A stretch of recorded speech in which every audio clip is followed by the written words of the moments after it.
presentación, Carlos. Gracias por la invitación y gracias a todos por estar aquí. Pues yo les voy a hablar sobre el teorema de Deng-Nielsen-Baer. Creo que voy a compartir mi pantalla.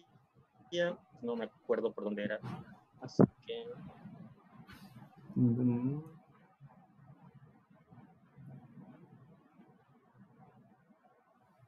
¿Alguien me ayuda? ¿Es abajo? Ajá. Donde están como los participantes, el chat y todo eso. Ahí dice ya, share screen, ya lo vi, gracias. Entonces nos vamos para acá. Ok.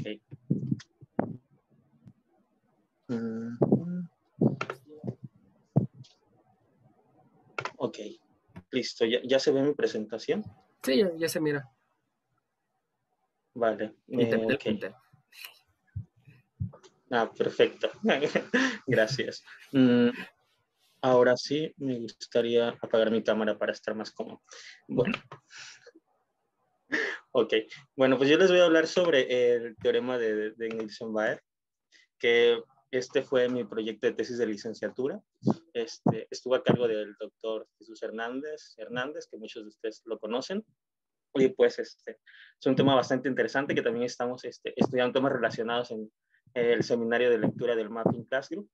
Así que los que pues, no estén como muy relacionados con esto, los invito, es un comercial como para que se unan a este pequeño, grande seminario. Ok, bueno, pues sin más, vamos a la presentación. Básicamente va a estar dividido en 3 partes. Son los preliminares, luego el teorema y una presentación bastante rápida, no tan rápida de este teorema. En esta charla, pues yo no me voy a meter en muchos detalles porque meterme en detalles nos llevaría bastante tiempo, así que solamente les voy a dar como los ingredientes que se requieren en el teorema y las piezas claves para su demostración. Y pues ya si tienen como algún interés, al final les voy a dar algunas referencias para que ustedes puedan como investigar por su cuenta. ¿Ok? Bueno, pues yo creo que todos o la mayoría está como relacionado con el concepto de superficies. Una superficie es una variedad, que es localmente, pues una variedad, ¿no? Que es segundo numerable. Y también sabemos que del teorema de clasificación de superficies, que toda superficie cerrada es ya sea homeomorfo a una esfera, a una suma conexa de toros o a una suma conexa de planos proyectivos.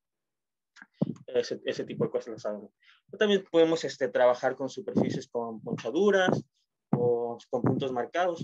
Nosotros vamos en ese trabajo solamente vamos a trabajar con superficies orientables y a veces con puntos marcados, ¿no?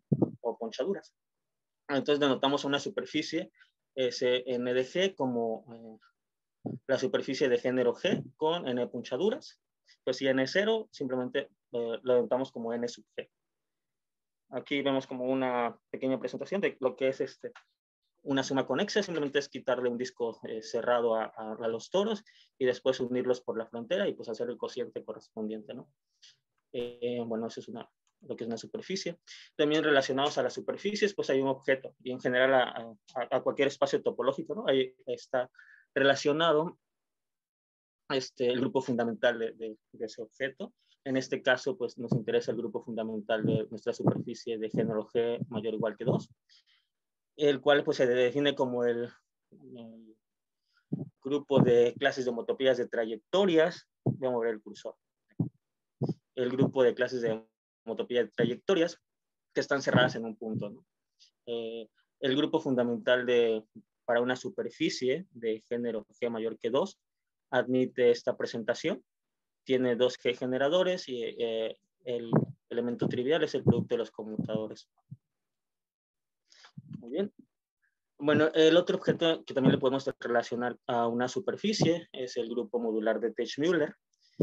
El grupo modular de Teichmüller o el Mapping Class Group, pues lo definimos como el grupo de homeomorfismos de esta superficie que preservan la orientación, módulo isotopía. Las isotopías no son más que un caso particular de las homotopías, en donde se pide que las homotopías, estas funciones de transición también sean homeomorfismos, que sean para cada tiempo las funciones de transición sean homeomorfismos. Hay formas equivalentes de definir este grupo, que pues son las hemos visto, los que han estado en el seminario de lectura del Mapping Classroom, los han escuchado, pero a nosotros nos interesa esta definición como el homeomorfismos que preservan la orientación, módulo isotopía. Bueno, tenemos otro grupo que es en el que consideramos los homeomorfismos que pues, no preservan la orientación, además de los que sí preservan. Y al hacer el módulo isotopía, obtenemos lo que es el grupo modular de Teichmüller extendido. En estos grupos se piden que las isotopías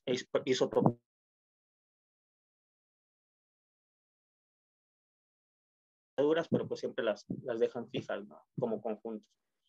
Algo que se prueba inmediatamente es que el grupo modular de Teichmüller es un subgrupo de índice 2 del grupo modular de Teichmüller extendido.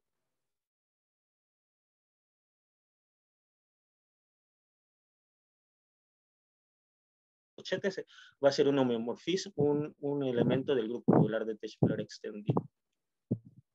Ok, ya teoría de grupos. Un objeto pues, que se desarrolla totalmente algebraico es de los automorfismos internos.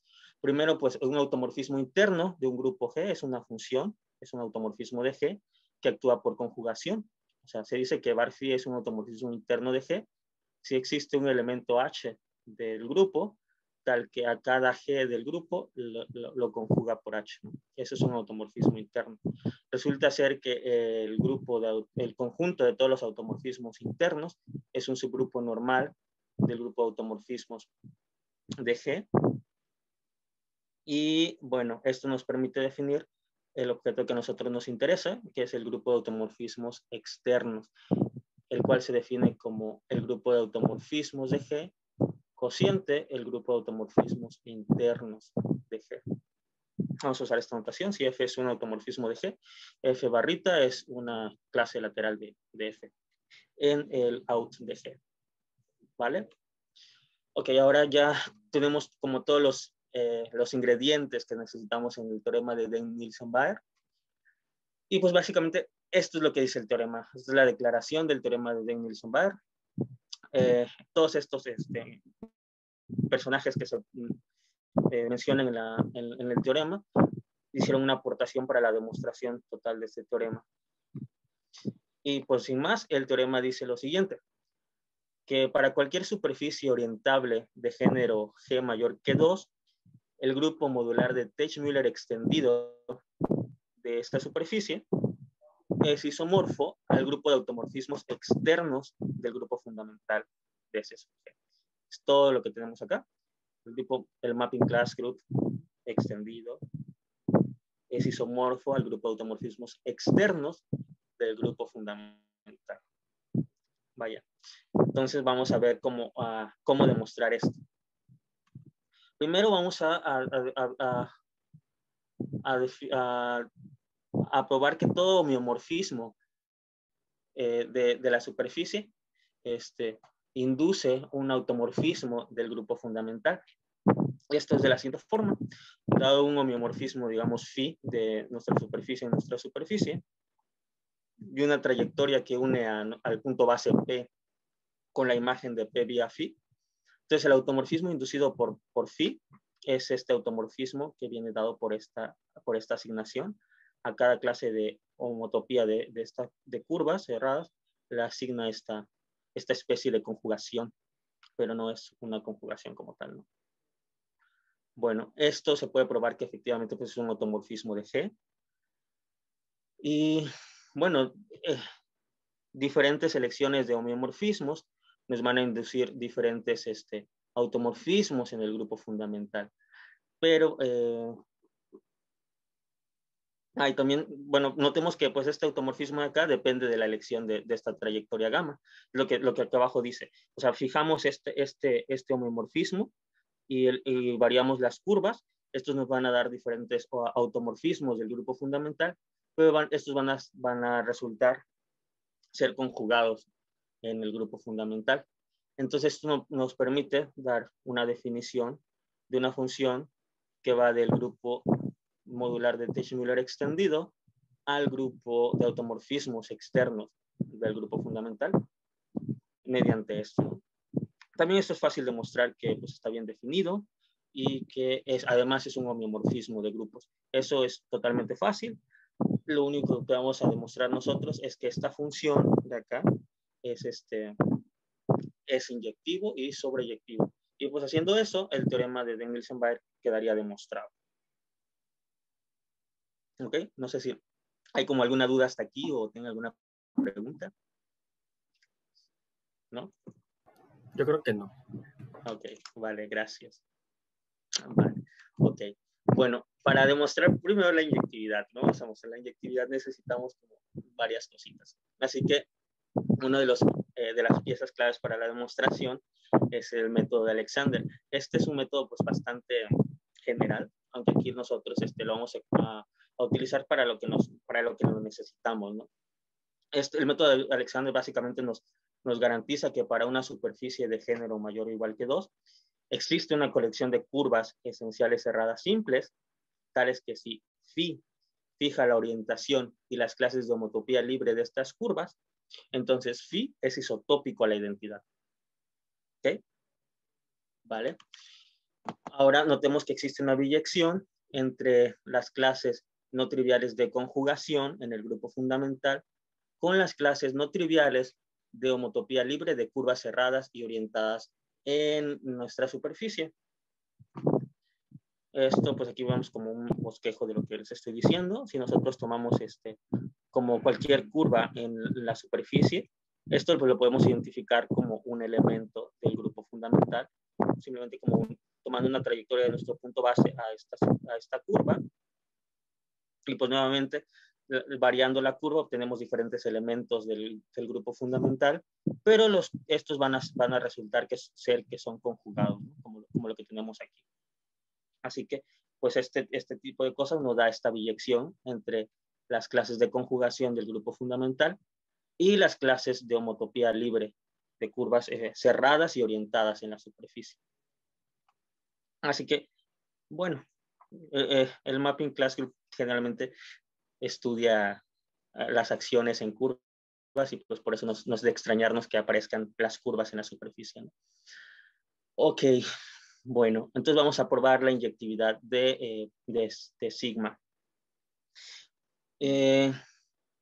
Ok, notemos que si F es un homeomorfismo de nuestra superficie, tal que al aplicarle sigma, pues nos da el elemento trivial del grupo de automorfismos. Esto significa que la clase del automorfismo inducido es un automorfismo interno. Esto que está acá, ¿no? F estrella es un automorfismo interno. Entonces sabemos que pues, los automorfismos internos preservan las clases de conjugación, eso es en cualquier grupo. Y entonces por la biyección anterior tenemos que F fija las clases de homotopía libre de curvas. Eso es porque pues fija las clases de conjugación, entonces F también tiene que fijar las clases de homotopía libre de curvas orientadas y cerradas en la superficie. Entonces por el método de Alexander, pues F fija las clases de isotopía o de homotopía, que en este caso no lo mencioné, pero son equivalentes. Homotopía e isotopía para la superficie en la que estamos trabajando son equivalentes. Es un teorema. No siempre es equivalente. Así que podemos hablar en estos casos indistintamente entre homotopía e isotopía. ¿Ok? Bueno, entonces resulta que F pues, va a ser isotópico a la identidad. Y por lo tanto, pues su clase en el grupo modular de Teichmüller es el trivial. Y pues por lo tanto, sigma es inyectivo. No sé si tienen como alguna duda hasta aquí. ¿No? Bueno, consideraré su silencio como que no. Continuemos. Bueno, lo único que nos falta por demostrar entonces es la sobreyectividad y eso es lo que cuesta más trabajo, demostrar la sobreyectividad. Y para eso necesitamos hacer una construcción bastante grande de matemáticas y necesitamos varias herramientas, principalmente de teoría geométrica de grupos. Por eso nosotros relajamos un poco la definición de una isometría, introducimos el concepto de cuasisometría. Entonces, una cuasisometría es una función entre espacios métricos, digamos X y Y, que va a satisfacer una serie de propiedades, ¿no? Primero definimos lo que es un encaje cuasisométrico. Pues un encaje cuasisométrico es una función que va de X a Y. Si existen estas constantes, una K positiva y una C mayor o igual a 0, tal que se satisface esta desigualdad. Básicamente, esta es casi una isometría, salvo un error multiplicativo y un error aditivo, ¿no? Entonces, por eso es que le llamamos cuasisometría. Bueno, una cuasisometría es un encaje cuasisométrico si existe una constante D positiva, tal que para todo elemento en Y existe algún elemento en X, tal que la imagen de X bajo F no es más grande que D, con Y, pero no es más grande, que esta distancia no es más grande que D. O sea, como que nuestro espacio está como metido en el otro, casi, muy, muy parecido, ¿no? Bueno, si existe esta función, decimos que X y Y son cuasisométricos. Aquí vemos un ejemplo. Tenemos a R pues, con la métrica usual, tenemos a Z, entonces la inclusión de Z en R es una cuasisometría, no es difícil de probar. Vemos que a cada elemento de Z no está a distancia de mayor o igual a 1 que algún elemento de R. 2Z también es cuasisométrico a Z. Y bueno, este pequeño ejemplito también nos da la idea de que las relaciones de cuasisometrías pues son es una relación de equivalencia. También se puede probar eso. Bueno, con esto, bueno, vamos a dejar esto como un lado, después lo vamos a volver a retomar. Y vamos al grupo fundamental. Bueno, en general vamos a definir lo que es una métrica de palabras en cualquier grupo que tenga un conjunto generador, ¿no? Y definimos la métrica de palabras como realmente es la longitud mínima de la que se puede escribir G inversa por H con elementos del generador y sus inversos, ¿no? Esa es básicamente la métrica de las palabras que induce F en un grupo G. No sé, eso está como, creo que intuitivamente bastante fácil. Ok, un teorema que se puede mostrar fácilmente es que si G es un grupo finitamente generado, S y S' son subconjuntos generadores finitos de G, entonces la identidad es una cuasisometría entre G con la métrica de las palabras inducida por S y G con la métrica de las palabras inducidas por S'. Este teorema, pues básicamente nos dice que salvo cuasisometrías, solo hay una métrica de palabras en un grupo finitamente generado. Esto pues nos va a servir porque el grupo fundamental es finitamente generado, entonces, salvo cuasisometrías, solamente hay una métrica de las palabras en el grupo fundamental. Entonces, cualquier cosa demostrándola con una métrica de las palabras y utilizando cuasisometrías va a ser válido en cualquier otra métrica, ¿no? ¿Ok? Un corolario de este teorema es que cualquier automorfismo de un grupo G finitamente generado también es una cuasisometría.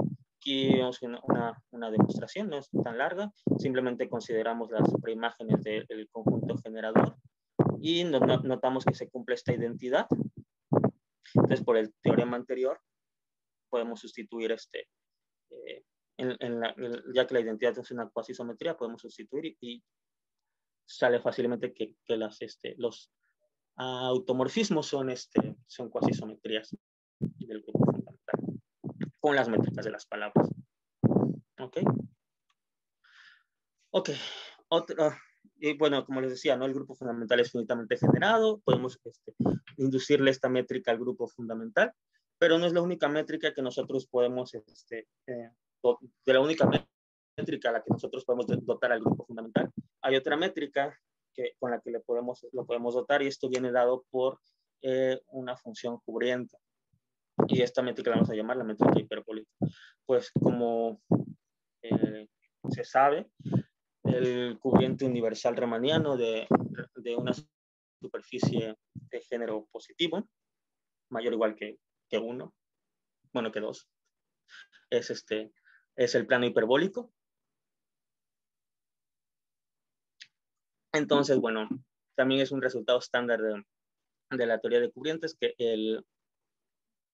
la fibra del punto base del grupo fundamental pues está en biyección con los elementos del grupo fundamental, que es básicamente lo que tengo acá. Dado esta función cubriente, entonces la preimagen de P está en biyección con los elementos del grupo fundamental. Así que gracias a esta biyección nosotros pues podemos definir la distancia hiperbólica de los elementos del grupo fundamental como la distancia hiperbólica entre sus elementos correspondientes en la fibra del punto base. Entonces aquí vamos como un ejemplo, consideramos simplemente como este caminito, tenemos los dos elementos alfa y beta, entonces su distancia va a ser pues va a ser la distancia hiperbólica entre alfa y beta, ¿no? Ok, eso es como bastante hiperbólico. Continuamos. Así que tenemos dos métricas en el grupo fundamental, la métrica de las palabras y la métrica hiperbólica. Y nos gustaría pues ver cómo están relacionadas estas dos métricas. Bueno, esta relación nos la viene a dar o la obtenemos gracias al gran lema de Schwarzschild, el cual nos dice lo siguiente. Si nosotros tenemos un espacio métrico X que es propio y geodésico, y además un grupo G está actuando por isometría sobre X, y si esta acción es propiamente discontinua y cocompacta, entonces podemos garantizar que G es finitamente generado y además G es cuasisométrico a X. Esto es que existe una métrica de las palabras, tal que para todo esta X sub 0 en X, la función, esta función de acá es una cuasisometría. Ahora lo voy a repetir, tenemos una métrica de las palabras en G, o sea, tal que esta función de acá es una cuasisometría entre G con esta métrica de las palabras y con la métrica que ya tenía el espacio X.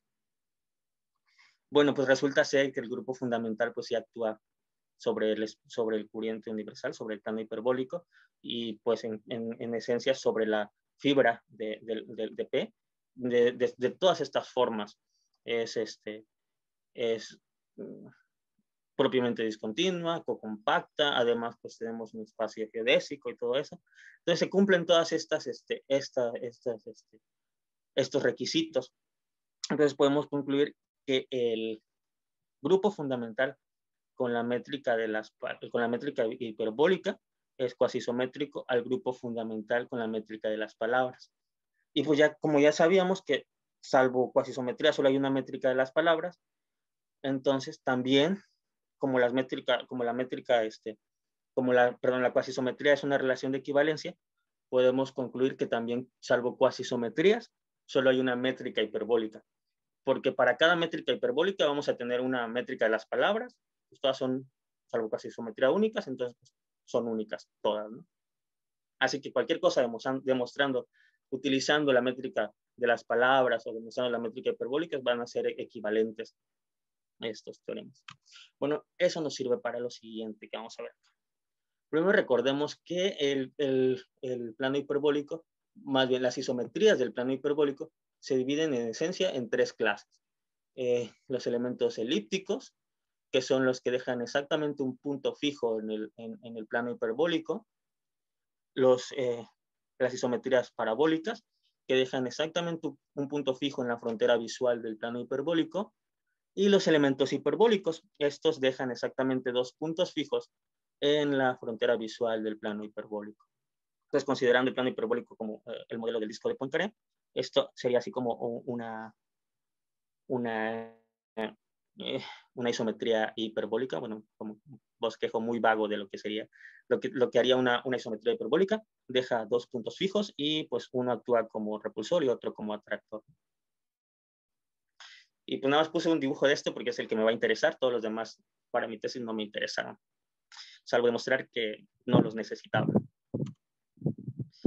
Ok, bueno, en el grupo fundamental definimos que un elemento del grupo fundamental es hiperbólico si su transformación de cubierta correspondiente es una isometría hiperbólica de H. Bueno, es que eso tampoco lo había mencionado, pero pues eso es otro resultado de la teoría de corrientes, que el grupo fundamental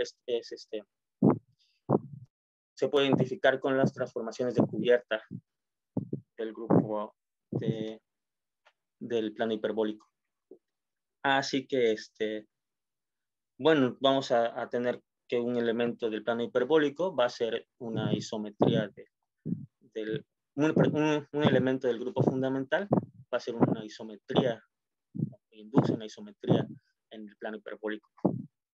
El siguiente teorema nos dice que para una superficie de género mayor o igual que 2, todos los elementos no triviales del grupo fundamental son hiperbólicos. O sea, no tenemos elementos parabólicos ni elementos elípticos. Todos son parabólicos, entonces a cada elemento del grupo fundamental le podemos asociar un eje como el que teníamos aquí. A esto le llamamos el eje de la isometría hiperbólica, ¿no? A cada elemento le asociamos un eje, a cada elemento del grupo fundamental. Bueno, esto me va a permitir demostrar dos lemas realmente esenciales para la demostración del teorema de Nielsen-Baer. Y pues para estos lemas, necesito la siguiente definición. Voy a decir que dos elementos no triviales, alfa y beta, en el grupo fundamental de S sub G basado en P, están ligados en el infinito si los ejes de las isometrías correspondientes se cortan en el interior de H. Creo que está de más decir en el interior, pero pues bueno. Esto es visualmente lo que sigue, ¿no? Decimos que alfa y beta están ligados en el infinito si sus ejes se cortan acá. Aquí pues alfa y beta están ligados, pero alfa y gamma no están ligados en el infinito.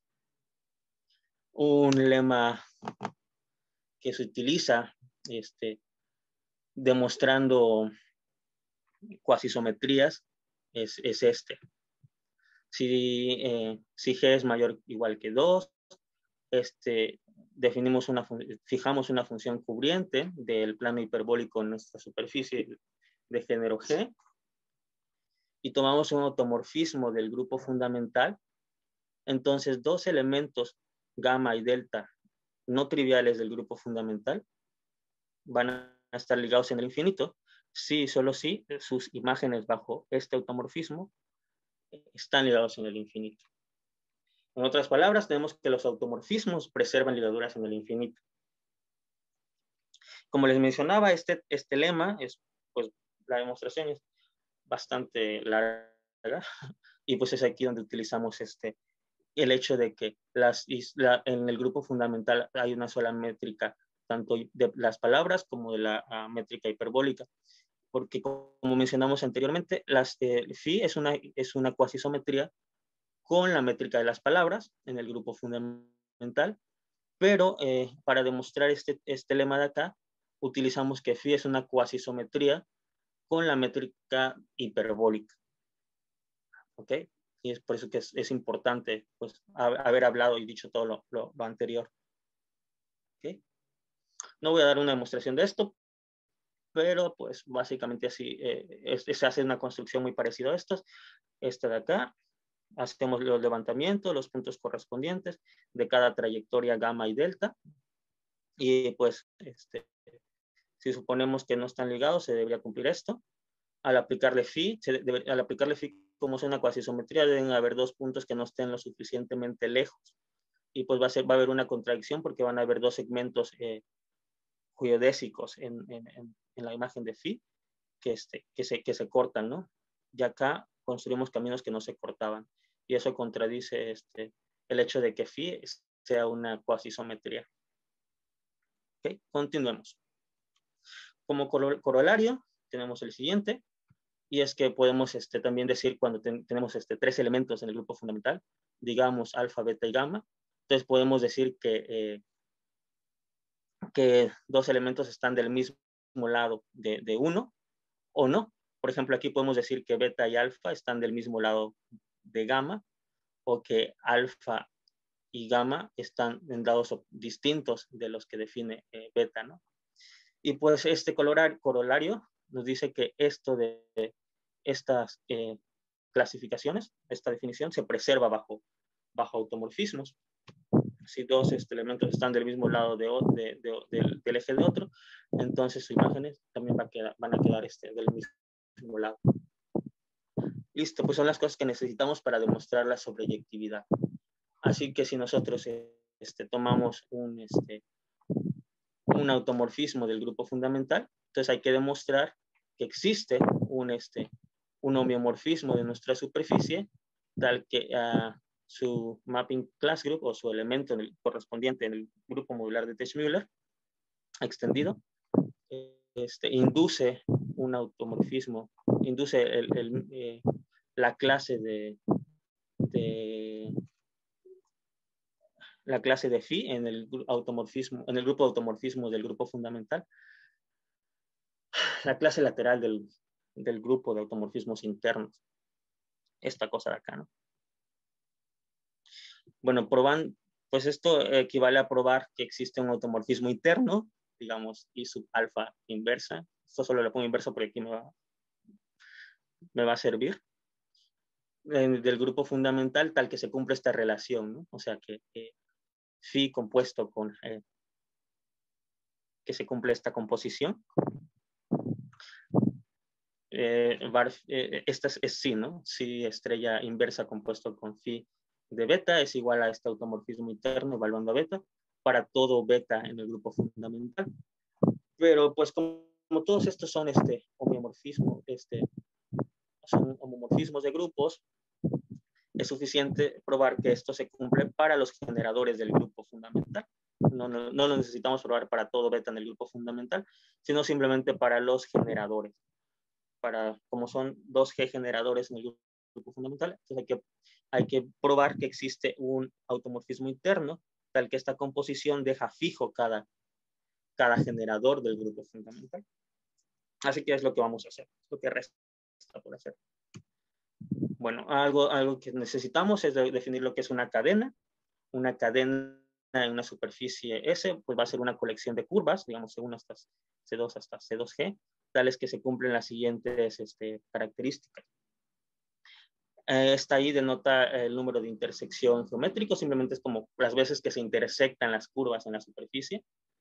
Y necesitamos que cada índice consecutivo se intersecte una sola vez, no más, no menos, o sea, exactamente una vez. Y si no son índices consecutivos, entonces no queremos que se intersecten.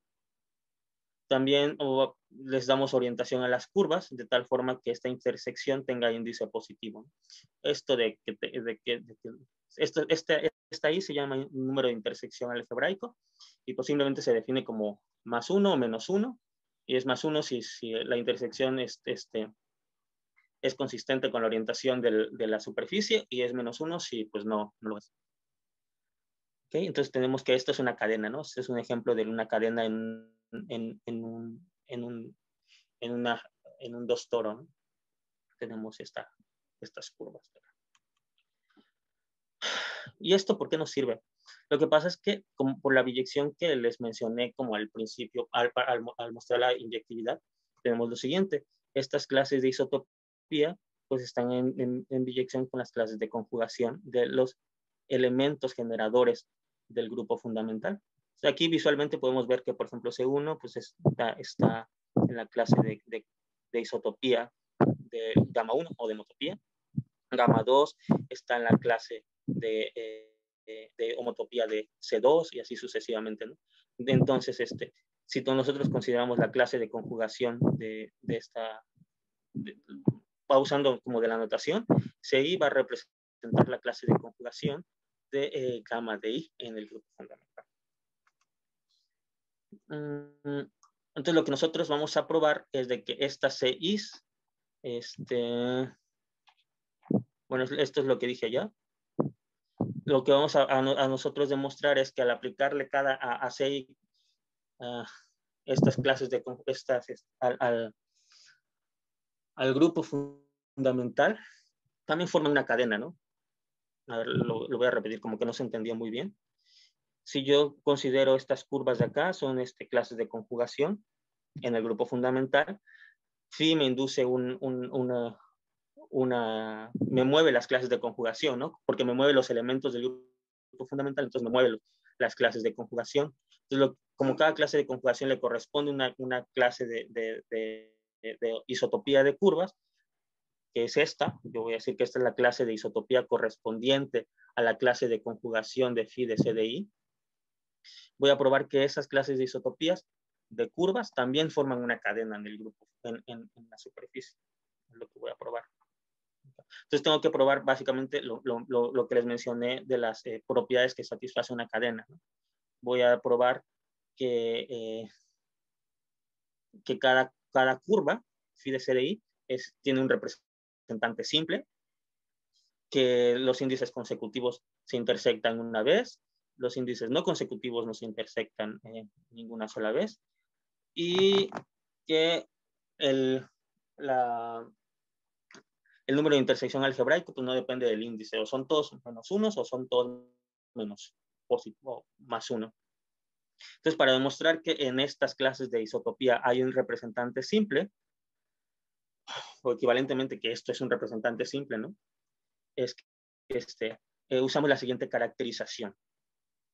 La clase de conjugación de un elemento primitivo del grupo fundamental tiene un representante simple, sí, solo sí, cada par de representantes de las clases no están ligados en el infinito. No necesitamos como definir que es algo primitivo, pero pues es un elemento que realmente es importante, ¿no? Si no es primitivo, no. Los generadores van a ser primitivos. Entonces, esto se preserva bajo automorfismos. Entonces, no hay que preocuparnos por eso. Entonces, vamos a utilizar esta caracterización. Tenemos lo siguiente.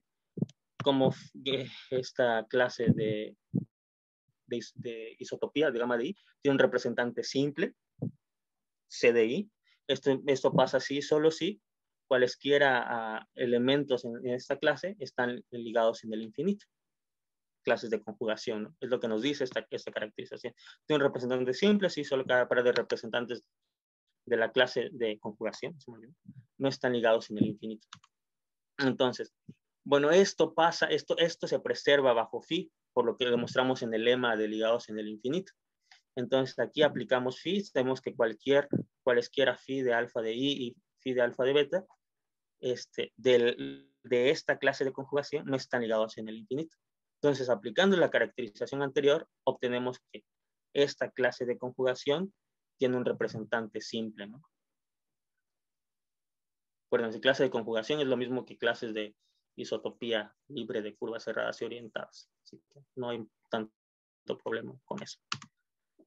Bueno, para demostrar que si dos índices no son consecutivos, un número de intersección geométrico es cero, usamos esta otra caracterización, y es que dos clases de conjugación tienen número de intersección geométrica cero, si solo si cualquier par de representantes no están ligados en el infinito. Nuevamente es aplicar el lema de ligados en el infinito. Yo ya sé que estos para gamma no están ligados en el infinito, entonces cualesquiera par de representantes tampoco están ligados en el infinito. A los representantes les aplico phi, ninguno va a estar ligado ninguno de ellos van a estar ligados en el infinito, cualesquiera dos no van a estar ligados en el infinito, y entonces aplicando otra vez esta caracterización obtengo lo que yo quería demostrar, que el número de intersección geométrico de estas dos clases de isotopía pues tiene que ser cero. Para pues demostrar que el número de intersección geométrico de ahora sí los índices consecutivos es 1, utilizamos esta caracterización de acá, que esto va a ser importante en la siguiente parte de la demostración, así que hay que tratar de acordarnos de ello. Entonces tenemos que la intersección geométrica de A y B es 1, o sea, aquí estoy como generalizando. Sí, solo sí, para algún representante beta de B, que está ligado en el infinito con algún representante alfa de A, el conjunto de representantes de B que están ligados con alfa es precisamente este conjunto de acá. Son puras conjugaciones por potencias de alfa. ¿Ok? Nuevamente aplicamos el lema anterior, el lema de ligados en el infinito. Yo ya sé que esto se cumple para gamma de I y gamma de I más 1. Entonces existe un elemento beta de gamma de I que es tal que está ligado con un representante de gamma de I más 1. Y el conjunto de representantes de la clase de gamma de I es precisamente este. Esto se preserva bajo automorfismos también. Y pues utilizando esta misma caracterización nos regresamos y ya probamos que esta propiedad de aquí se cumple. Creo que no hay como mucha confusión en eso. Y pues ya finalmente lo que resta probar es de que el número de intersección geométrico no depende del índice, que son todos iguales. Utilizamos esta otra caracterización de acá, y es que ahora lo anunciamos de forma general. Si tenemos A, B y C clases de conjugación, tales que el número de intersección geométrico de A con B y el número de intersección geométrico de B con C son 1, y además el número de intersección geométrico de A con C es 0, y nos tomamos un representante de cada clase, alfa de A, beta de B y gamma de B, entonces el número de intersección algebraico de A con beta va a tener el mismo signo que el número de intersección algebraico de B con C, si solo si los ejes de alfa, beta, alfa inversa y gamma, beta, beta inversa se encuentran en diferentes lados del eje de beta. Sabemos que esta propiedad de acá, como esta configuración lo satisfacen las curvas gamas de I, esta propiedad de acá se cumple. Como phi preserva por el corolario de ligados en el infinito y preserva los lados de los ejes. Entonces aplicamos phi, nos regresamos con esta caracterización y pues probamos que las clases de conjugación de phi de C de I con phi de C más 1 no depende de I para cualquier I. Son todos iguales. ¿Okay? Básicamente es esto de acá. Tengo alfa con beta, beta con gamma, están como ligados de esta forma.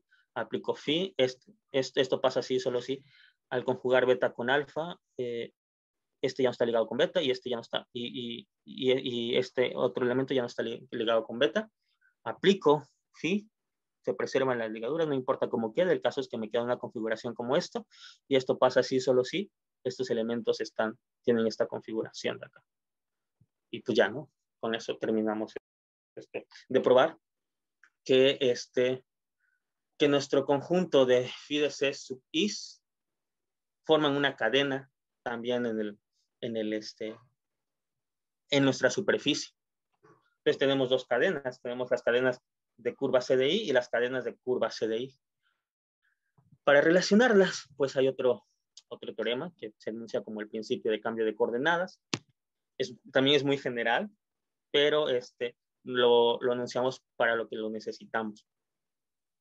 Y pues lo que dice, para enunciar este teorema, necesitamos esta definición de acá. Y pues decimos que una cadena, esta C1 hasta CK, es una superficie S, y en una superficie S es no separadora, si al contar a S por la unión de estas curvas, la superficie resultante es conexa. ¿Okay?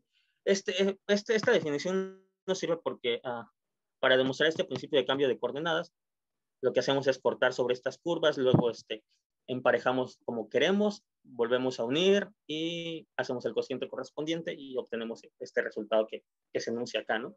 Si tenemos estas colecciones de curvas no separadoras, C1, C2 hasta CK, C1', C2' hasta CK' en nuestra superficie, entonces el principio de cambio de coordenadas nos asegura que existe un homeomorfismo en nuestra superficie, tal que esta función psi manda a cada curva, a cada elemento de la cadena en su correspondiente de esta otra de esta otra curva, ¿no? Bueno, no necesitan ser cadenas, ¿no? Pero las cadenas satisfacen estas condiciones.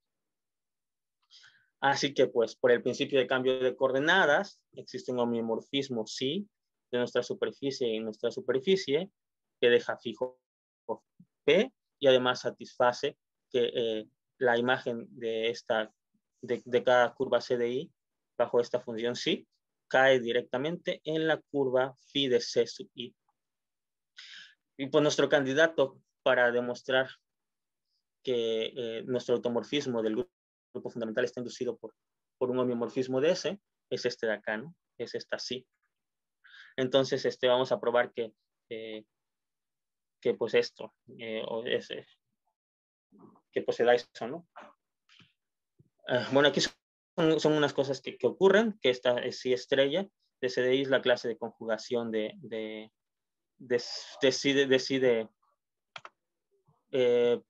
permítame tanto.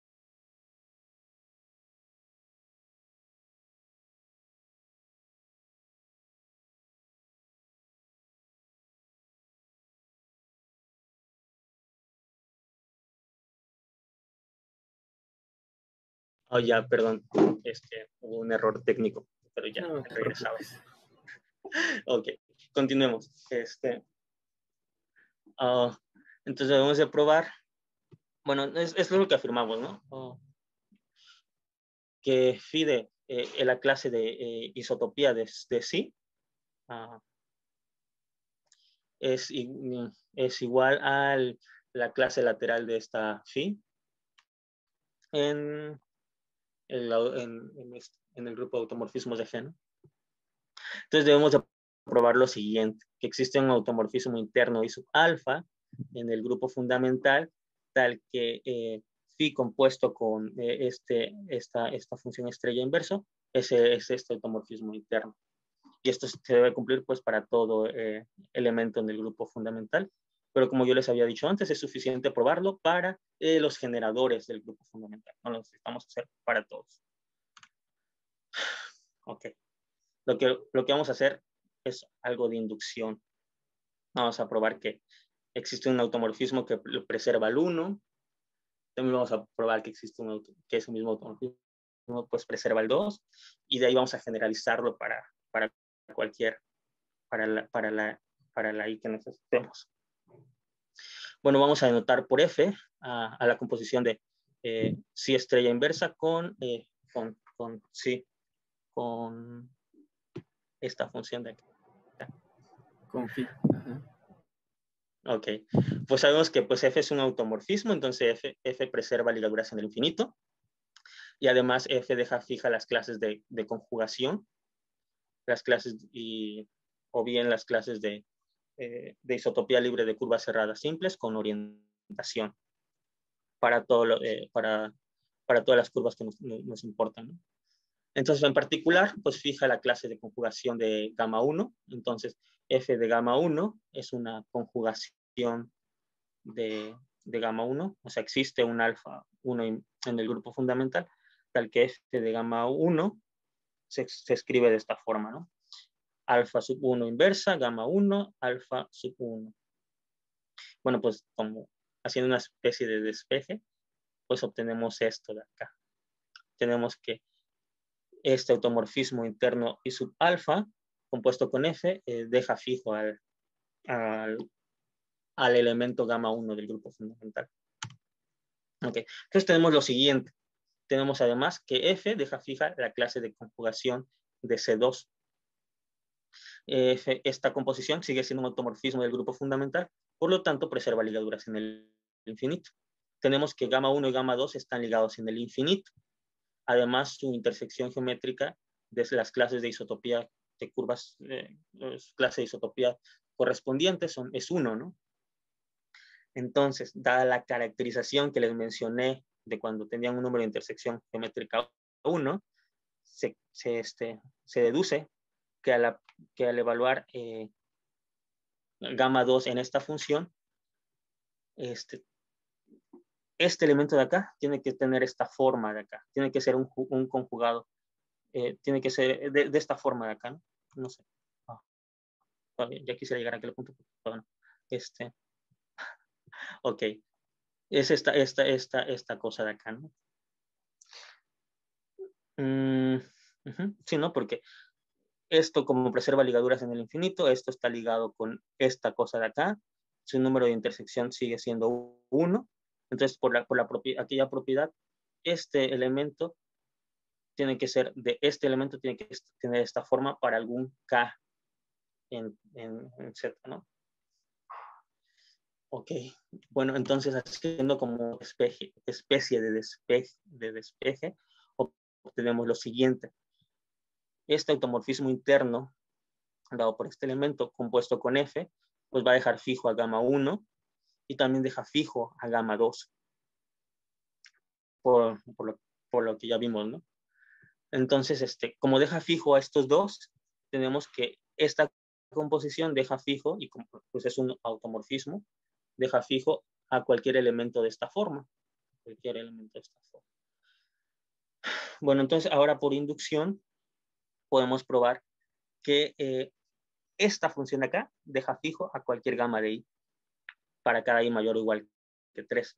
Y esto es por lo siguiente.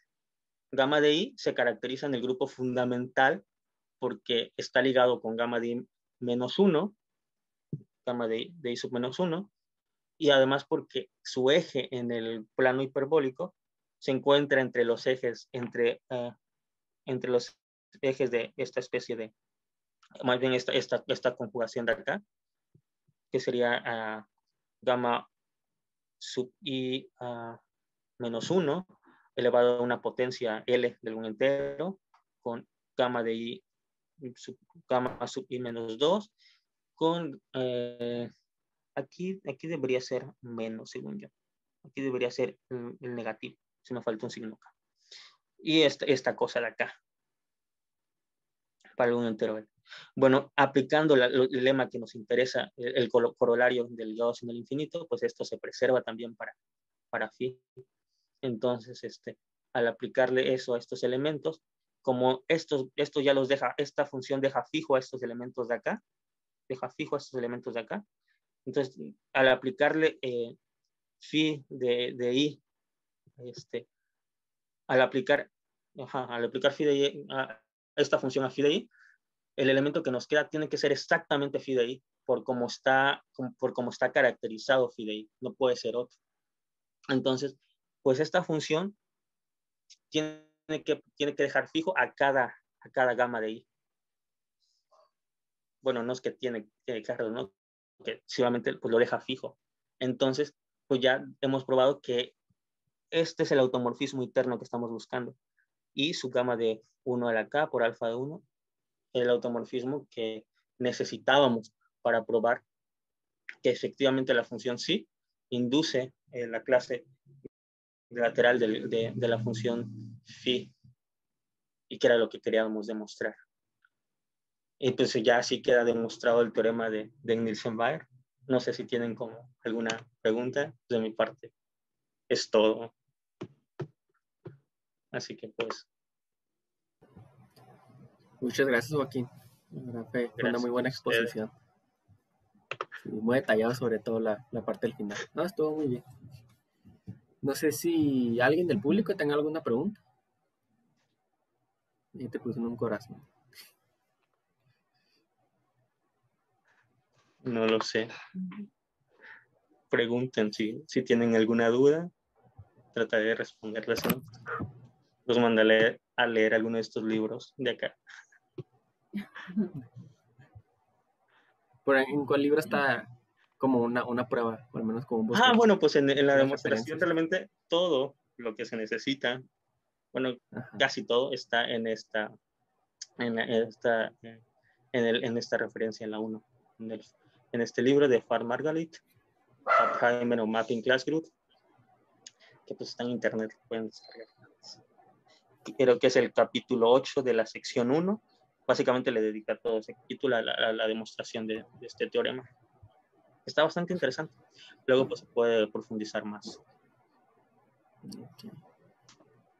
Pregunta en el chat ¿qué se usa del Claralo en la demostración? En el Claralo utilizamos lo que son las las cuasisometrías.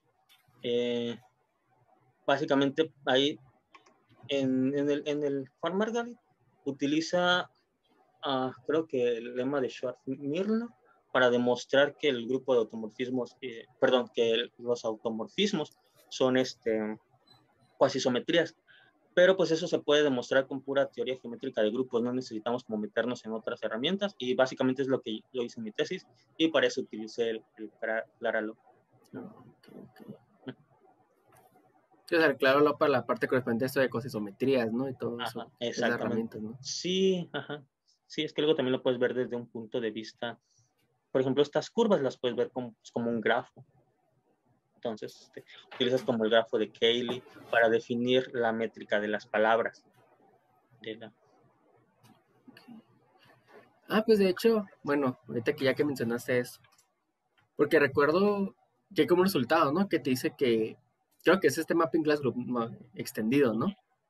Es isomorfo al grupo de automorfismos, ¿no? Al complejo de curvas.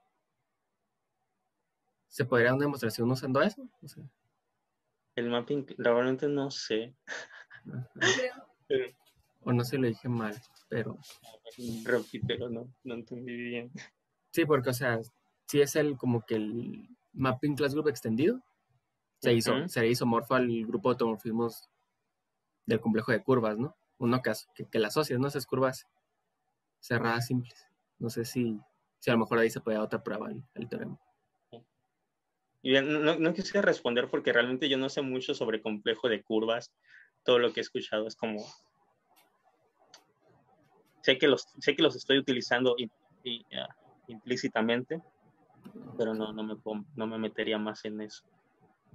Sí, traté de darle vuelta a ese asunto. Yo no estoy segura, pero creo que lo que dice Carlos, o sea, no sé si ayude para eso, pero su afirmación creo que sí se sostiene para como todos menos una cantidad finita de casos. Pero no sé si Ok, ya. ¿No lo vimos en el seminario? ¿No lo han mencionado? Eso a lo mejor lo vemos de esa sesión, no, sino hasta la que sigue. Son de las cosas que hace Jesús, creo. Ya, ok. Sí, él dijo que si le daba tiempo lo iba a ver. Sí. Sí. De hecho, ok.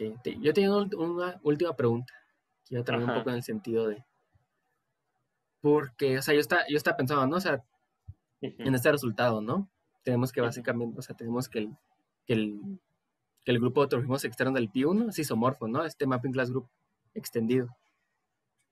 Y eso, o sea, como que se parece mucho... ¿Cómo? Perdón, sigue. Sí. Y eso se parece mucho a un resultado que se tiene, por ejemplo, para n variedades, ¿no? Con n mayor o igual que 3. O sea, que las n variedades hiperbólicas pues están determinadas únicamente por su grupo de isometrías, ¿no? Por su pi1, ¿no? O sea, que de manera geométrica se ve también lo mismo, o sea, se ve que el grupo de automorfismos externos del pi1 es isomorfo al grupo de isometrías bajo la métrica hiperbólica. Y, o sea, eso es por un lado, ¿no? Pero por otro lado, pues tenemos que en superficies, pues, o sea, hay una rigidez, ¿no? En el sentido de que si dos superficies son homotópicamente equivalentes, entonces son difeomorfas, ¿no? Entonces yo, o sea, me estaba preguntando si no puedo usar eso último que comenté para una demostración de ese teorema, ¿no? Para el isomorfismo entre ambos grupos. Pues yo creo que sí, podríamos checar si se puede. Lo más posible es que Jesús nos pueda ayudar, así que hay que acercarnos a Jesús a preguntarle. Ok. Sí, o sea, yo solo pensaba en eso, ¿no? Porque pues como que para dimensiones superiores, pues esta rigidez o esa caracterización en términos del pi no te da el isomorfismo, ¿no? En grupos. Y yo pensaba, bueno, pues a lo mejor esta rigidez en términos de equivalencia homotópica te da el mismo isomorfismo, ¿no? Con los grupos correspondientes. Puede ser. Necesitaría pensarlo mejor, pero podría ser. Ok. Sí, pues de mi parte son todas las preguntas que tenía, realmente. No sé si alguien más tenga otra pregunta.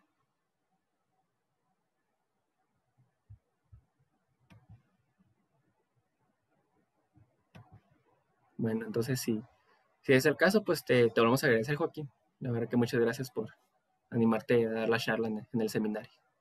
Por nada, cuando gusten. Tomaremos la palabra eventualmente. Cierto. Ok, no, pues gracias a ustedes por la invitación.